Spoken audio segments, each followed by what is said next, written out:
करके हमारे साथ अजय ब्रह्मात्मा जी हैं, जो कि एक जाने-माने फ़िल्म समीक्षक हैं, वर्षों तक फ़िल्म समीक्षा करते रहे। अभी वो डिजिटल माध्यम से जुड़ कर के फ़िल्म समीक्षा का काम कर रहे हैं और वो भी कई किताबें लिख चुके हैं। इरफ़ान पर लिखी उनकी किताब बहुत चर्चित है। आज हम अपने दर्शकों को वहीदा रहमान के बारे में एक छोटी-सी झलक दिखाना चाहते हैं, उनके काम के बारे में, उनके अब तक के फ़िल्मी किरदारों के बारे में, उनकी तस्वीरों के ज़रिए, उनकी जो एक स्टिल फ़ोटोग्राफ्स हैं, उनके ज़रिए हम आपको दिखाना चाहते हैं, किस तरह की उनकी भूमिकाएँ रही हैं।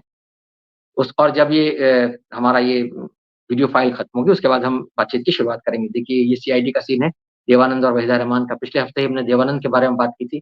देवानंद और वहीदा रहमान ने लगभग 7 फ़िल्मों में साथ काम किया है। 16वाँ साल ये उनकी फ़िल्म बहुत हिट थी, जिसका वो गाना हेमंत कुमार का है अपना दिल तो आवारा, न जाने किस पर आएगा, बहुत मशहूर रहा है। आज भी वो गाना बहुत गुनगुनाया जाता है। ये वहीदा रहमान की एक तस्वीर है। वहीदा रहमान दरअसल 17 साल की उम्र में उन्होंने उन्होंने दक्षिण में अपनी अभिनय यात्रा शुरू की थी और उस समय वो एनटीआर जैसे, जो कि एनटी रामाराव, जो कि दक्षिण के बहुत प्रसिद्ध अभिनेता थे, बाद में राजनीतिज्ञ भी बने। तो उनके साथ उनकी अभिनय यात्रा एक एक शुरू हुई थी, फिर बाद में गुरुदत्त ने उनका काम देखा एक, और गुरुदत्त फिर उनको लेकर आए मुंबई, और मुंबई जो कि तब बम्बई था, और फिर सीआईडी से उनकी शुरुआत हुई। ये गाइड का सीन है। गाइड में देवानंद और वहीदा रहमान की जोड़ी, ये भी गाइड का सीन है। रोज़ी, जो उनका रोल था गाइड का, वो बहुत चर्चित है, और वहीदा रहमान खुद भी उसको अपनी सबसे महत्वपूर्ण भूमिकाओं में गिनती है। ये भी गाइड का सीन है। देवानंद वहीदा रहमान की सैंडल को ठीक कर रहे हैं। ये वहीदा रहमान की एक और झलक है।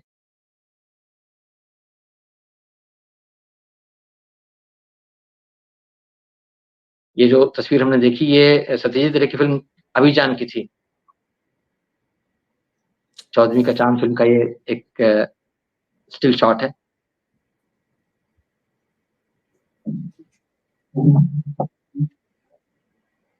साहब, बीवी और गुलाम में गुरदत्त, वहीदा रहमान तीसरी बार साथ आए थे।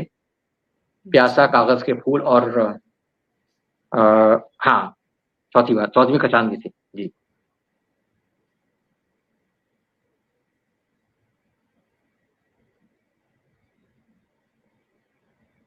वहीदा रहमान और गुरदत्त की फ़िल्म प्यासा जो है, वो ऑल टाइम ग्रेट्स में, दुनिया की सर्वश्रेष्ठ सार्वकालिक 100 श्रेष्ठ फ़िल्मों में प्यासा को शुमार किया जाता है। और ये गुरदत्त की ज़िंदगी की तो सबसे महत्वपूर्ण फ़िल्म है ही, लेकिन वहीदा रहमान ने जो इसमें एक एक किरदार निभाया था, गुलाबों का, वो भी बहुत मशहूर हुआ, और उससे उनको बहुत एक अलग तरह की पहचान मिली अपने करियर के शुरुआती दौर में ही। और वहीं से ये दिखने लगा था कि वहीदा रहमान जो है, वो अलग-अलग तरह की भूमिकाओं में किस तरह से अपने आप को ढाल लेने में समर्थ हैं। ये उन्होंने प्यासा के ज़रिए दिखाया था। कागज़ के फूल एक ऐसी फ़िल्म है, जहाँ गुरदत्त और वहीदा रहमान निर्देशक और अभिनेत्री के किरदार में ही हैं, और वो एक तरह से देखा जाए तो जो गुरदत्त और वहीदा रहमान का एक संबंध, जो उनकी आत्मीयता थी पर्दे के बाहर की, कहीं न कहीं उसकी झलक भी इस फ़िल्म में मिलती है।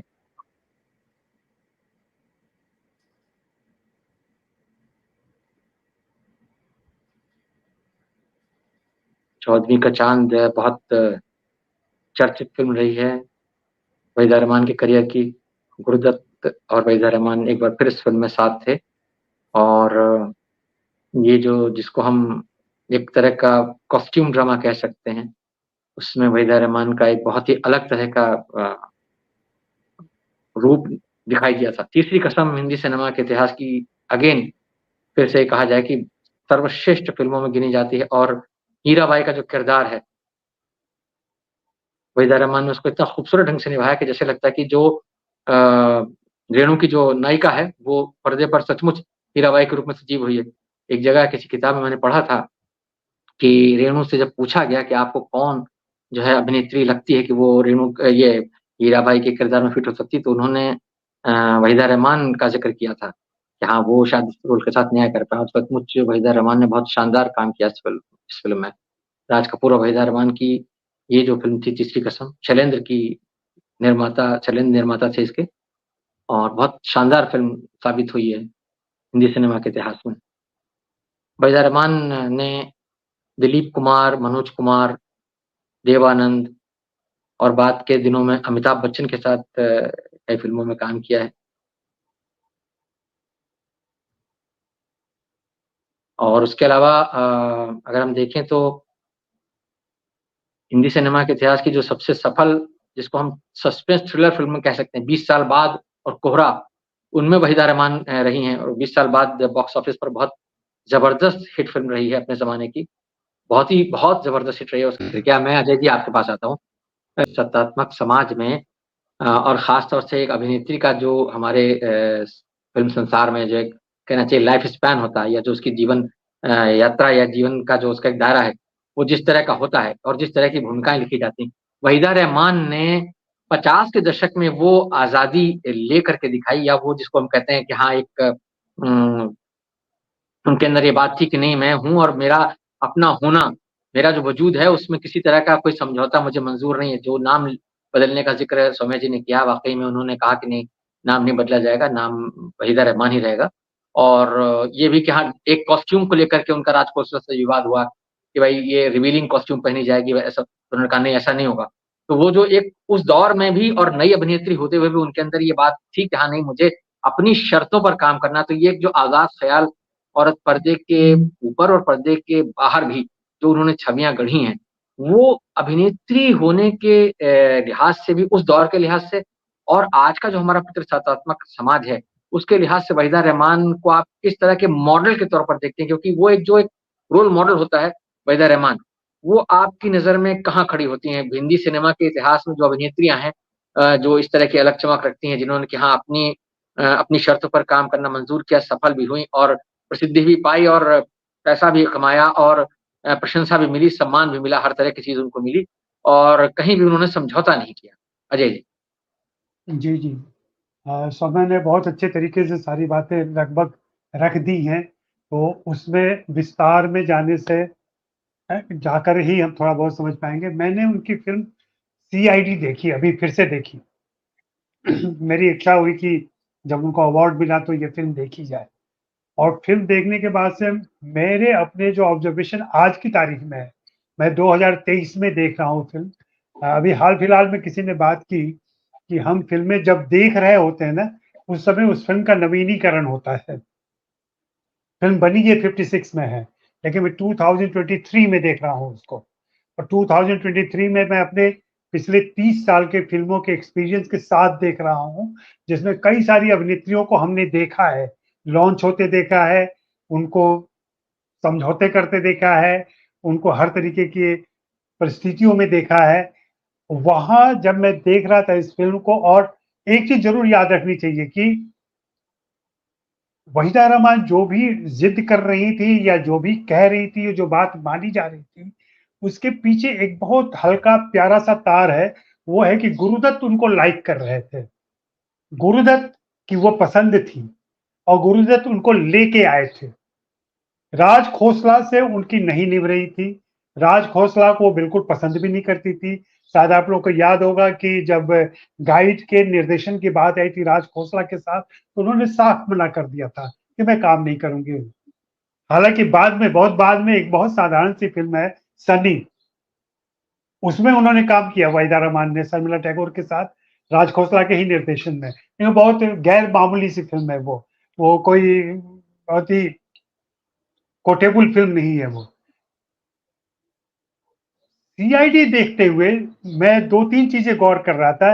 एक तो आर-पार के बाद वो फ़िल्म आ रही है गुरुदत्त के यहाँ से। उसमें वीर सखूजा जो उस समय के कैरेक्टर आर्टिस्ट थे, जो फ़िल्म में विलेन का रोल कर रहे हैं धर्मदास का, वो हैं, जिनकी आर-पार और मिस्टर 55 आ चुकी है, मिस्टर मिसेस 55 आ चुकी है, बड़े एक्टर हैं। शकीला हैं, शकीला जिनकी आर-पार हिट हो चुकी है और जो फ़ेवरेट है गुरुदत्त की, उसके पहले तक। साथ में रहमान है, उसके बाद देव आनंद हैं। देव आनंद के सामने जो पहले सीन में ही वो आती है जिस तरीके से, वो आराम से बिस्तर पर लेटी हुई है, देव आते हैं, देव को बुलाया जाता है और देव उनके सामने बैठते हैं और जिस जो कन्वर्सेशन उनके बीच चलता है, वो कैरेक्टर अपने आप में जो कामिनी का कैरेक्टर है, कामिनी के कैरेक्टर को जिस तरीके से गढ़ा गया है या जो लिखा गया है और इंदर राज आनंद ने वो फ़िल्म लिखी थी। आप उस फ़िल्म के साथ अगर नामों को याद करें, उस फ़िल्म का कॉस्ट्यूम किया था भानु अथैया ने। वो गाना कहीं पे निगाहें कहीं पे निशाना, उसको कोरियोग्राफ किया था जोहरा सहगल ने, और पर्दे पर थी वहीदा रहमान। और जो कॉस्ट्यूम वाली बात हुई, कॉस्ट्यूम में सिर्फ कॉन्ट्रैक्ट में ही नहीं हुआ था, इस गाने के समय कहीं पे निगाहें कहीं पे निशाना करते समय उनको जो ब्लाउज दिया गया था, उस ब्लाउज पर उनकी आपत्ति थी कि इसमें लाइनिंग नहीं है, और लाइनिंग नहीं है तो मैं ये ब्लाउज नहीं पहनूंगी। इस पर भानु अथैया ने कहा कि तुम्हारी उम्र अभी सिर्फ 16-17 साल है, तुम इसको पहन लो, कोई दिक्कत नहीं है, कुछ भी ऐसा नहीं होगा, और कैमरामैन वीके मूर्ति है, वो ख्याल रखेंगे इसका। बावजूद इसके वो अड़ गई, शूटिंग रुक गई। देव साहब को स्विट्जरलैंड जाना था, उनकी पहली औलाद की डिलीवरी होने वाली थी स्विट्जरलैंड में। कल्पना कार्तिक जी जो वहां जा चुकी थी, सुनील आनंद आने वाले थे,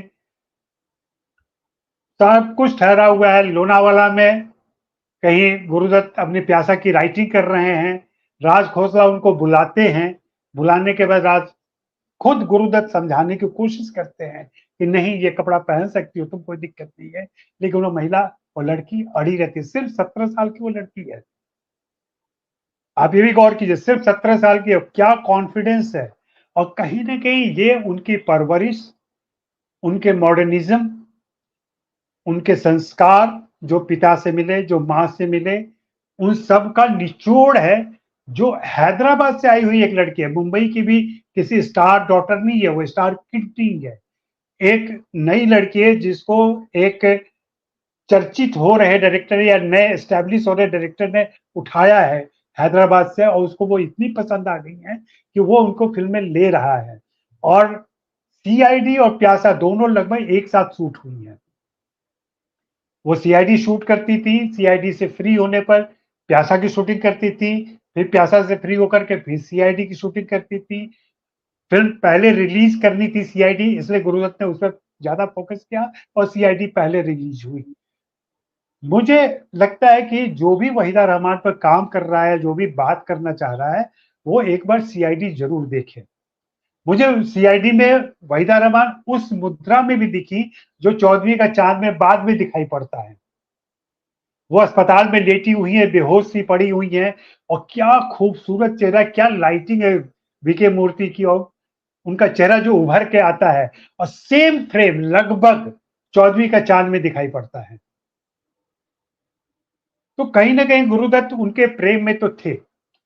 प्रेम ये कलाकार के प्रति प्रेम हो सकता है, व्यक्ति के प्रति प्रेम हो सकता है, जो भी हो वो अनडिफाइंड है, और उसको लेकर 25 तरह की बातें की जाती है, मैं उन बातों में नहीं जाऊंगा।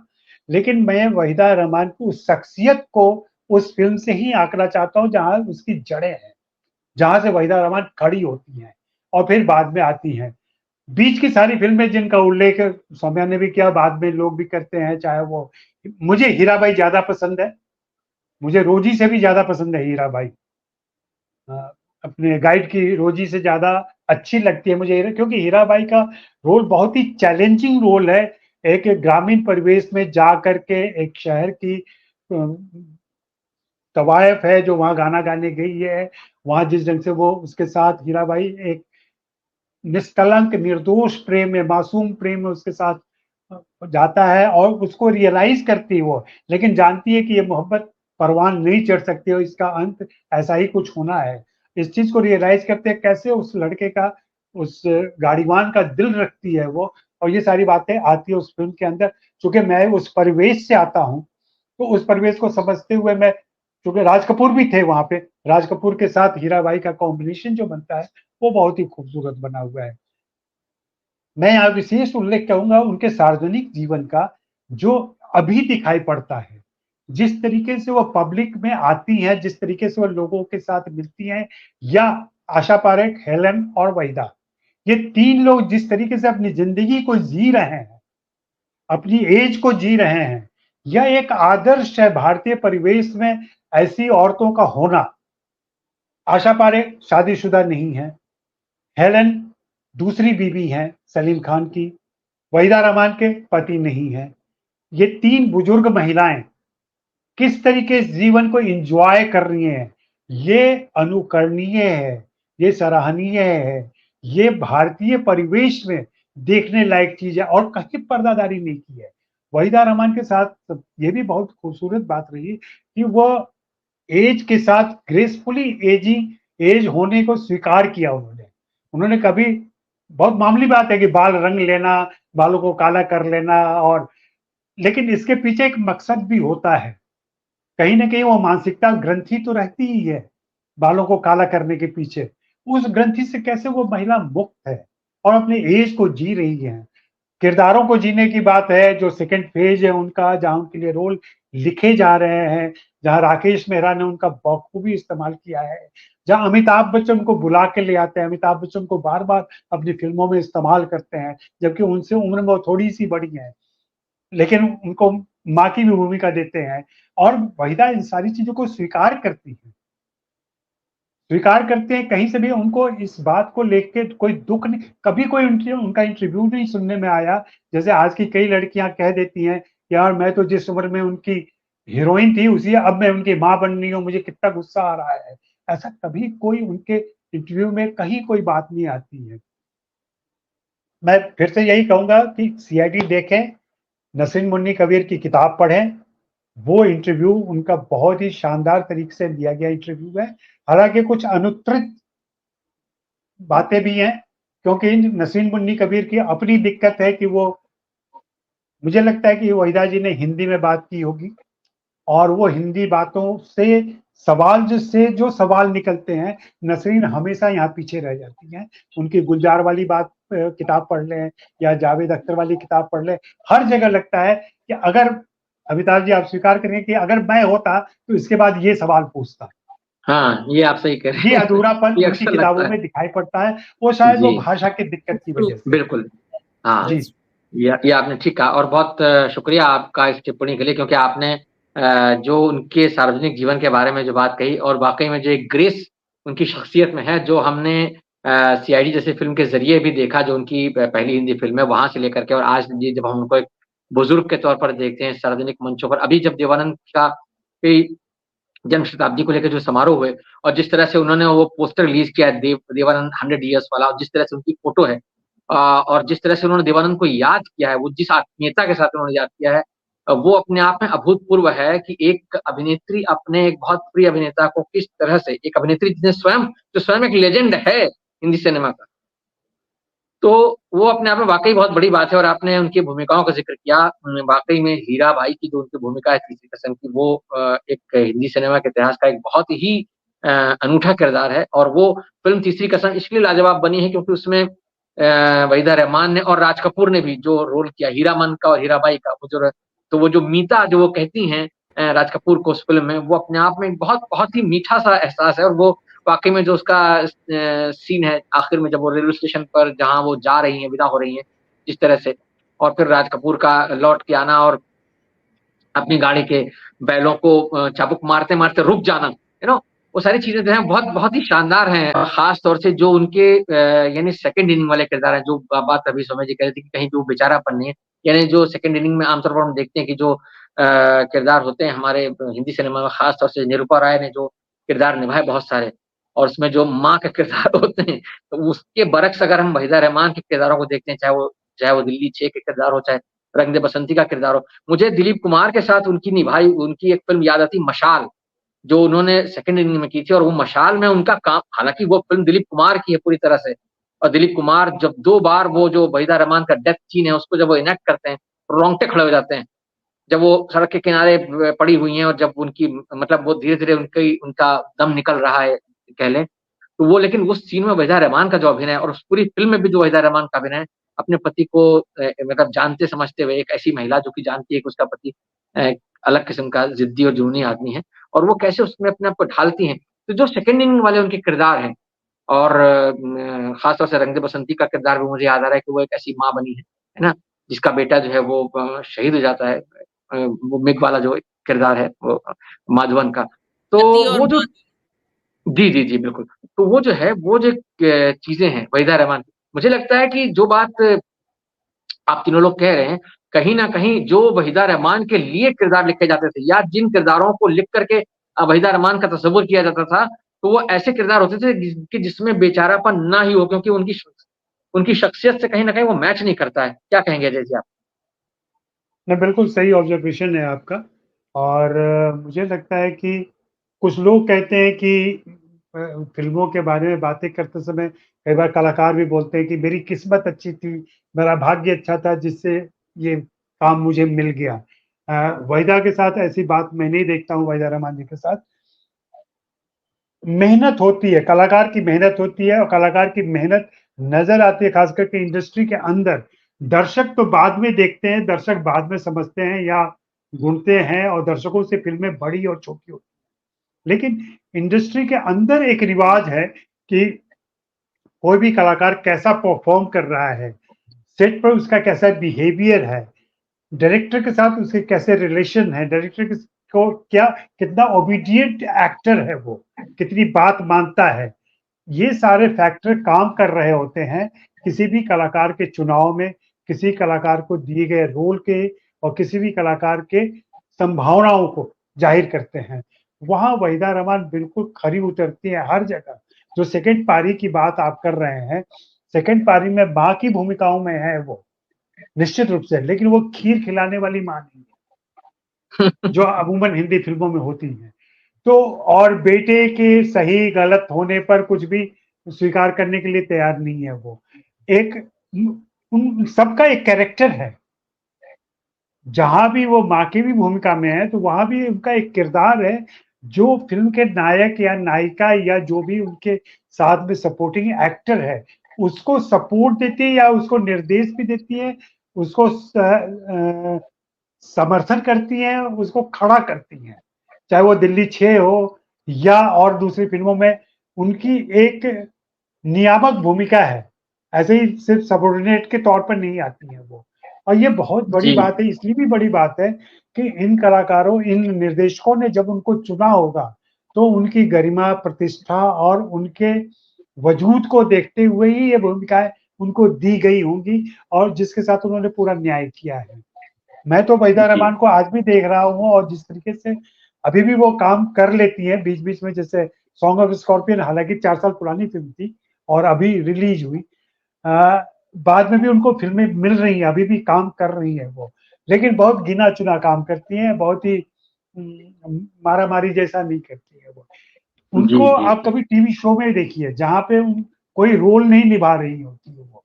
किसी टीवी शो में कभी भी आ जाती हैं वो, वहाँ भी उनका ग्रेस देखिए, जिस तरीके से वो बिहेव करती हैं, जिस तरीके से आचरण करती हैं वो, ये सारा अनुकरणीय है। मैं तो मानता हूँ कि जो तारक साहब ने बिल्कुल कहा कि अतुलनीय है वो, तो वैसी एक्ट्रेस नहीं आई है हिंदी फ़िल्म इंडस्ट्री में। और अभी जैसा माहौल आ गया है, जैसा माहौल है, उसमें इस बात से हमें बिल्कुल नहीं इसको नज़रअंदाज नहीं कर सकते कि वह एक मुस्लिम परिवार से आई हुई मुस्लिम लड़की है और जिन्होंने खुलेआम कहा था कि उनके पिता ने, उनकी माँ ने कहा था कि तुम एक मुस्लिम की तरह ही रहना, मुस्लिम आदतों को अपनाना। और इन आदतों को अपनाते हुए कहीं से भी वो कट्टरता उनमें नहीं नज़र आती है। उन्होंने शशि रेखी से जी, शादी की, बाद में उनके साथ रहीं, वहाँ उनके ज़्यादातर फ़िल्म एक्टर जो थोड़े मशहूर होते हैं, उनकी ज़िंदगी में उनकी जो कंजुगल लाइफ़ होती है, जो दाम्पत्य होता है, उसमें कहीं न कहीं कोई विवाद सुनने में आता है, कुछ न। उन्होंने इंडस्ट्री को जब ना किया, चली गई बैंगलोर, आराम से बैंगलोर में रही, फार्म हाउस रहा। मुझे याद है उन्होंने कुछ सीरियल वगैरह भी बनाने शुरू कर दिए थे, जो मैंने खरीदे थे उस ज़माने में कि वहीदा रहमान की कंपनी से ये आ रहा है, हाँ, निश्चित रूप बिल्कुल, से अच्छा बिल्कुल। होगा। ये भरोसा होता है आपका। जैसे टाटा पे भरोसा होता है आपका कि टाटा कुछ लेके आ रहा है तो वो भरोसेमंद चीज़ होती है। तो मैं ब्रांड अफ़सोस मैं ब्रांड का नाम ले रहा हूँ, लेकिन है ऐसा। तो एक ब्रांडिंग तो होती है। और जो आपने बात कही, तारक साहब ने बात की, सौम्या ने भी बात की, वहीदा रहमान के निर्माण में देव साहब की भी भूमिका है, गुरुदत्त की बहुत, भी भूमि देव बहुत साहब के महत्वपूर्ण। साथ उसने बहुत सारी फ़िल्में की हैं और सब में डिफरेंट कैरेक्टर हैं।